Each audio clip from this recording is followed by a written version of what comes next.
Hello everybody, welcome to the table. Today we're taking a look at a brand new knife from Condor Tool and Knife, and this is the Wendigo folder. So this knife right here is coming from Condor, and Condor is a brand more known for outdoor fixed blades, but here we have a modern folding knife design, and I think that's going to be what draws a lot of people to the Wendigo. So we'll take a look at its features and check out the specs of this knife, and I'll give you my thoughts and opinions. So let's take a look at the overall size of this knife so we can see that the Wendigo here, we have a blade length from tip to bolster of about almost 3.5 inches and an overall length of about 7.25 inches long. So this knife also comes in at less than 3.5 ounces. And this knife here, it is a modern frame lock folding knife. So it is a steel frame lock. And of course, the claim to fame for this particular knife, I think, in my opinion, is going to be the blade, because most modern folding knives come with stainless steel. Whereas this right here, the Condor Wendigo, this is a 1095 carbon steel blade. And so I think a lot of people who are looking for that carbon steel performance in a folding knife might be drawn to this folder.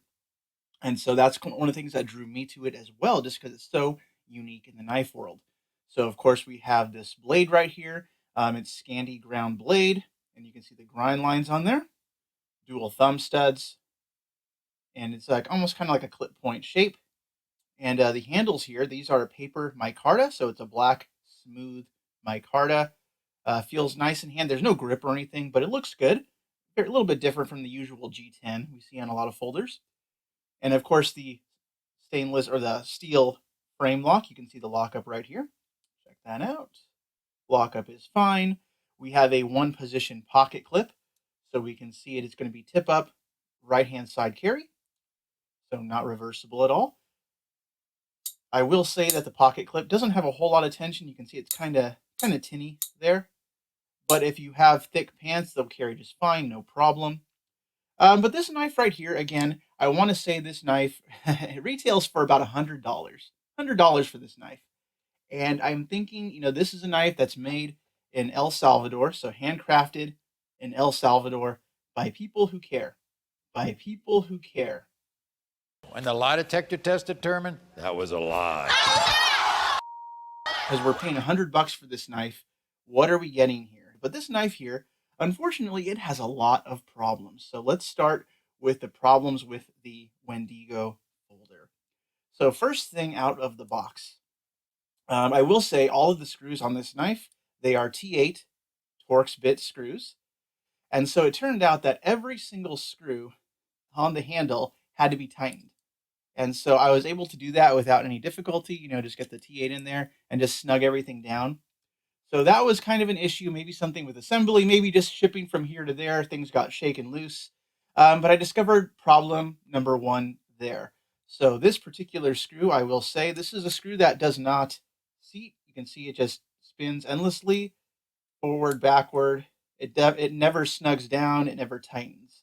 So this is going to be the kind of thing, if you wanted to disassemble the knife, the screw either will not come out, or if you decide to carry the knife, this screw is probably just going to pop out one day and you're going to look at your knife and realize there's a hole in your handle and the screw's gone, never be found again.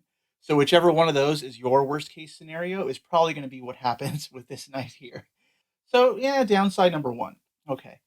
So here in the pivot, we can see some Teflon washers, and they look very, I don't know, uneven. Like there's a thicker one here, a thinner one there, and they're kind of sandwiched in there, kind of mushed in there, and they work. There's no issues there. The lockup is tight. There's no play once I tightened up all the screws. So that's a good thing. So as a functional knife, that's fine. But wait, as a functional knife, I think a pocket knife should come with a sharp edge out of the box. So this Scandi ground blade, it's really not ground at all, in my opinion. There's no edge on it at all. I mean, we can see most knives out of the box. If this was like a Civivi, a cheap Chinese knife, or a buck knife, like my hand would be bleeding a whole lot right now. I mean, the tip is certainly pokey, but there's absolutely no edge on this knife. So that's a big downside. So I'm going to have to sharpen it myself. That's kind of a downside there. One other thing I noticed right out of the box, you're going to notice that the centering, the blade is rubbing on the show side of the knife. And so maybe that's something that can be adjusted out. Maybe that's why they put thicker washers on this side to make it better. But again, if blade rub is something that bothers you for $100 knife, the Condor Wendigo has that. And just taking a closer look, because after I noticed these little flaws, I just took a closer look at the knife, seeing what was going on there. And then you notice too, like right here on the frame, look at that gouge. It's kind of hard to see maybe, but if you look right here, you can see it looks like they took a Dremel to it when they were doing the finish work right here. And they just took a little bit too much micarta and a little bit too much steel off the frame right there. So it's just like a little gouge right here in the handle. And so it's just kind of a sign to me of poor fit and finish. And so maybe in El Salvador that's up to par, up to standard. Maybe that doesn't matter for the rest of the Condor tool and knife line since they are fixed blades. They're meant for hard use, they're meant to be beat on. But in my opinion, when you're buying a folding knife that costs $100, I don't think those issues should be issues that are present at all. So that is absolutely a disappointment for me because the knife itself, the lines look good. It's a good looking knife. And had it had better fit and finish, I think this could have been a winner. But if this knife here is any indication to the quality control that we're getting out of Condor, you should avoid their folding knives at all costs. And so you might even say, I should send this back to the retailer. I could. I'm not the kind of person who likes to return things at the drop of a hat. Because this will be a functional knife once I get an edge on it. I'll try and disassemble it, see if I can do something with this screw, even if I just have to Loctite it in permanently once I get it back together. That would be fine. The only thing that I don't want to happen is that screw to fall out while I'm carrying the knife and have it just disappear, because having the empty spot there would drive me insane. Not really a major structural problem because there are the two pillars there and the other screws holding the knife together. But overall, a disappointment. And that doesn't happen too often for me because I tend to buy knives that I know are going to be good. And this one was one that I was taking somewhat of a gamble on, and I lost the gamble. So, everyone out there, avoid the Condor Wendigo if you can.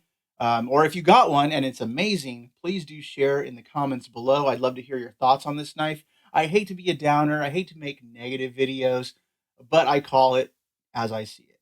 So, hope you all have a nice day, everyone out there. See you later.